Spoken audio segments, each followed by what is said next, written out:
Kuya, palimos po. Ate, pangkain lang po ate. Kuya, palimos po. Ate, palimos po. Pangkain ko lang po. Wala. Ate, kahit tinapay na lang po. Sinabing wala, di ba? Ano to? Bingi ka? Gutom na po kasi ako eh. Kanina pa po kasi ako hindi kumakain. Oh, anong pakialam ko? Huwag mo nga akong istorbohin. Baldi pa ako ngayon, ha? Baka ano pa yung magawa ko sa'yo. Ate, sige na po.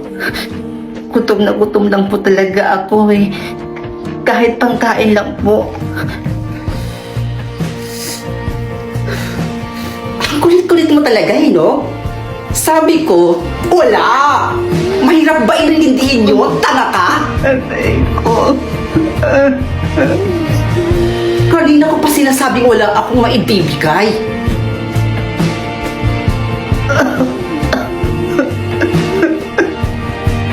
O ayan, nasaktan ka pa tuloy. Ang hirap mo kasi umintindi. Palibhasa, hampas lupa. Mawalang galang na po, ma'am, ha? Kung wala po kayong balang tulungan ng tao, huwag niyo naman pong saktan. At sino ka naman para pagsabihan ako niyan? Pakialamera ka.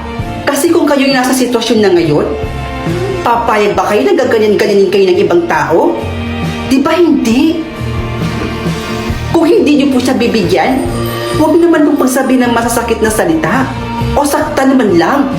Oo, magkaiba kayo ng posisyon sa buhay. Pero sana man lang, ma'am, maisip nyo rin na katulad nyo rin yung kausap nyo. Tao rin yan, nasasaktan tulad ninyo. Hindi porket ganyan yung posisyon niya sa buhay, mamaliitin nyo na. Kaya please lang po, kung wala po kayong maitulong sa tao, mas mabutit umalis na po kayo. Excuse me.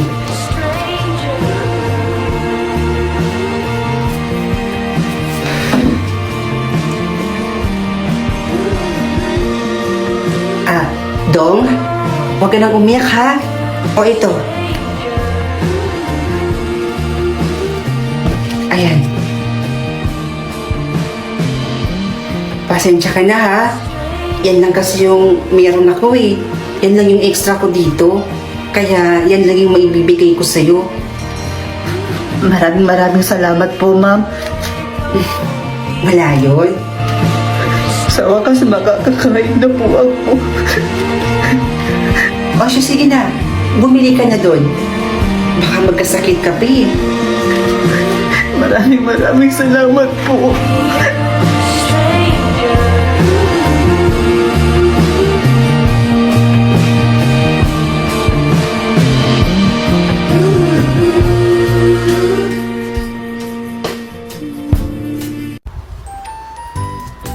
Bes, okay lang ba talaga na dito tayo mismo sa bahay yung gumawa ng project natin? Oo naman. Kesa naman doon tayo gumawa sa inyo. Eh, ang dami namang aso doon, eh. Parang ikaw, tahol ng tahol. Ay, grabe siya, oh. Biro lang. Okay lang ba talaga sa mama mo na dito tayo gumawa ng mga projects natin? Bes, huwag kang mag-alala kay mama. Hindi yung high blood, no? Tsaka, about naman sa school natin yung pinunta natin dito, eh. Sabagay. Kaya, hari ka na rito, pumasok ka na, para maumpisahan na natin yung nakatambak sa atin na project, no? Let's go.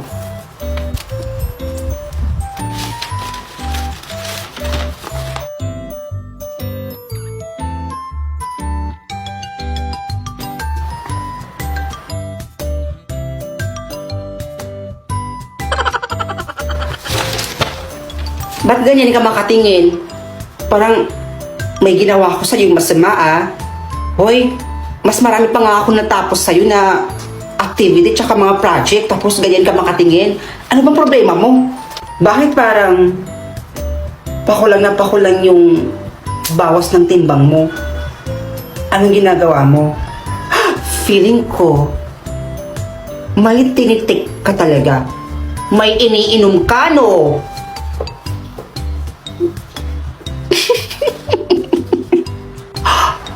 Aba, tinawanan mo lang ako? So confirm, may tinatago ka talaga sa akin. Akala ko ba best friend tayo? My gosh! Nagigigil ako sa'yo. Huwag ka nang mairita dyan. Sandali. Sa'yo na to, ha? Para hindi ka nakumuda. OMG! Yan ba yung trending na trending ngayon sa TikTok? Yung nakapagbawas ng timbang? Oo, ito yun. At ito rin ang tinitake ko araw-araw. Akin na nga! OMG! Bes, ito yung sinasabi ko sa'yo na talagang trending na trending to ngayon sa TikTok. True! Kaya kung ako sa'yo, i-take at inumin mo na yan araw-araw. Para naman, bumawas na yung timbang mo. Ang sweet naman ng best friend ko. Alam mo kasi, Bes, matagal ko na talagang gustong magbawas ng timbang at wala akong ibang maire-recommend sa sarili ko, kundi si Flower Fit lang. Naku, tama ka dyan, Bes. Best recommend ko din talaga yan sa mga taong gusto rin talagang magbawas ng timbang.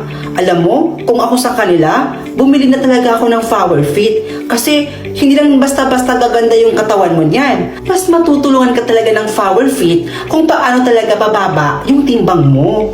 Very well said. Ma, papasok na po ako sa school. Anak, dugo ba yung nasa ilong mo?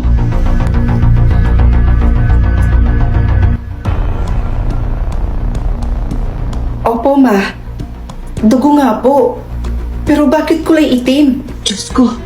Anak, bilisan mo doon. Hugasan mo yung ilong mo. Baka may makakita pa sa'yo. Sige po. Ma, tingnan niyo po.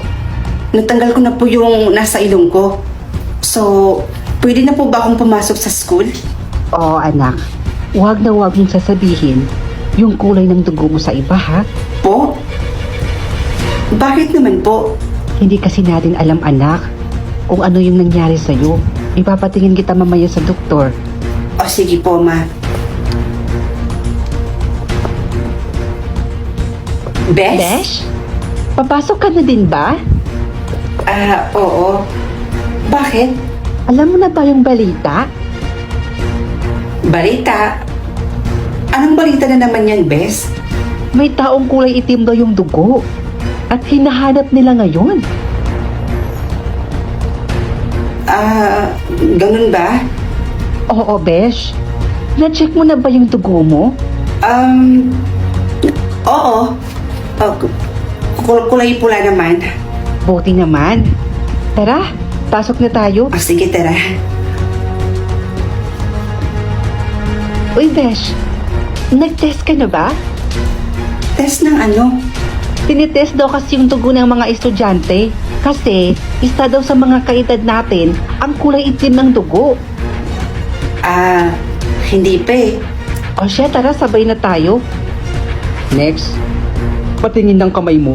Kukuha lang kami ng konti sa dugo mo. Sir, kulay itim po yung dugo niya. Huliin niyo siya! Teka po. Saan niyo ako dadalhin? Basta, sumama ka na lang sa amin.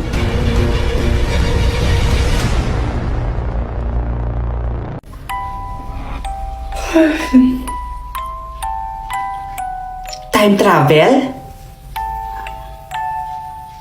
Masubukan nga dito sa future.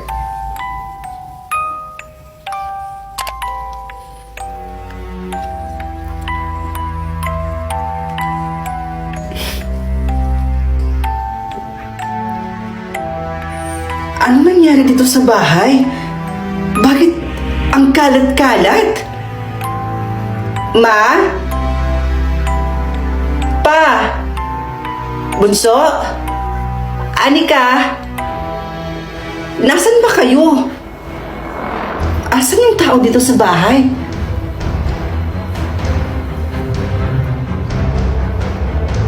O ate. O bunso, nandito ka lang pala. Sila mama at papa. Nasaan sila? Ha? Ate, nilalagnat ka ba? Nasaan nga sila? Sure ka? Wala kang alam? Ha? Alam ang alin? Ate, 10 taon na po yung nakakaraan nang mamatay sila mama at papa. Eh sinisisi mo pa nga yung sarili mo dahil doon. Ano? Wala na sila mama at papa? Nang dahil sa akin? Hindi mo ba natatandaan, ate? Yung time na inutusan ka ni mama? Pero sabi mo, nag-ML ka? Kasalanan ko? Opo, ate. Kasi yung mismong araw na yon ay uutusan ka sana ni mama para bumili. Pero ang sabi mo, ay naglalaro ka pa ng ML. Kaya ayun, si mama at si papa na lang ang lumabas at bumili. At dahil doon, na-aksidente sila. Alam mo, bunso, kanina ko pa talaga napapansin eh. Ang kalat-kalat dito sa loob ng bahay at ang gulo-gulo. Hindi ka ba naglilinis dito? Alam mo, ate, para kang ibang tao. Eh, ikaw lang naman yung lahat gumagawa niyan eh. Oh, kasalanan ko na naman? Oo, ate. Eh, paano ba naman? Puro kalabas at puro ka painom. Puro kalakwatsa. Tapos pag uuwi ka dito, magwawala ka. Eh, sinisisi mo kasi yung sarili mo sa pagkamatay nila mama at papa eh. Nakalimutan mo na ba yun? Para kang ibang tao. Anika? Bunso? O ate, saan ka galing? Namili lang po ako ng ulam. Bakit po? Bumili ng ulam? Diyos ko naman, bunso. Eh, pwede ka naman magluto dito sa loob ng bahay eh. Magastos ka talaga. Ikaw ba talaga yung ate ko? Bakit parang ibang-iba ka ngayon? At para bang wala kang kaalam-alam sa mga nangyayari? Hindi kita gets, bunso. Ano bang ibig mong sabihin? Di ba sabi mo, ayaw na ayaw mong nagluto tayo dito sa bahay? Eh kasi nga, naaalala mo yung mga luto sa atin ni mama. Eh kaya nga lagi tayo namimili sa labas eh.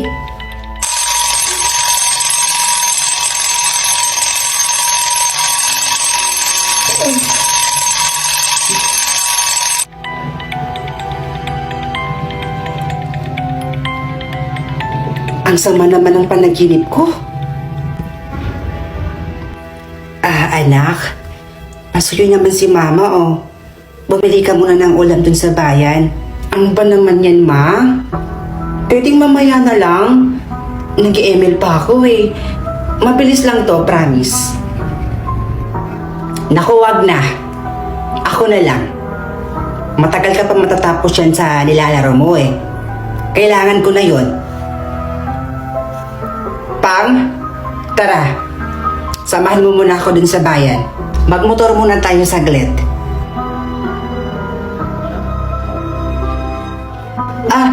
Ma, ako na lang po pala. Tapos na po ako maglaro. Kami na lang.